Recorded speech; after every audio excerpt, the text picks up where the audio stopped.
Petani Bali sana mangkin kebuatan Mang Denin Capang kewagedan ipun sejroning olah widang pertanian. Sangkaning punika kebuatan teknologi sane persida ngasilang produk pertanian sane sayan akeh. Pertanian Bali sanering galahi mangkin kaarepin gagam alih fungsi lahan mejanten jagi nadunang hasil pertanian.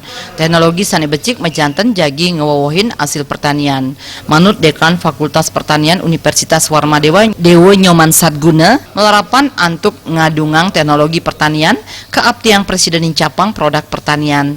Sekadi sane kelaksanayang Universitas Warmadewa sajroning Nincapang pangruhan ring bidang pertanian para mahasiswa kesarengang sajroning laksanayang pertukaran penerapan teknologi. Sekadi antuk ngelaksanayang workshop Bali Summer Course. Pangruhan sani kapolihang kaaptiang Presiden kemargiang saheng wantu para petani Bali sane ringgalahe mangkin mewah ring pemasaran hasil pertanian saha kaarepin gagam alih fungsi lahan. Dari luar keilmuannya, sainsnya, itu bagaimana memperkenalkan tentang organic farming, ilmunya seperti apa yang mereka lakukan di sana. Nah, tentu saja dari hasil ini kita akan mendapatkan kombinasi tentang bagaimana sistem pertanian organik yang terintegrasi itu.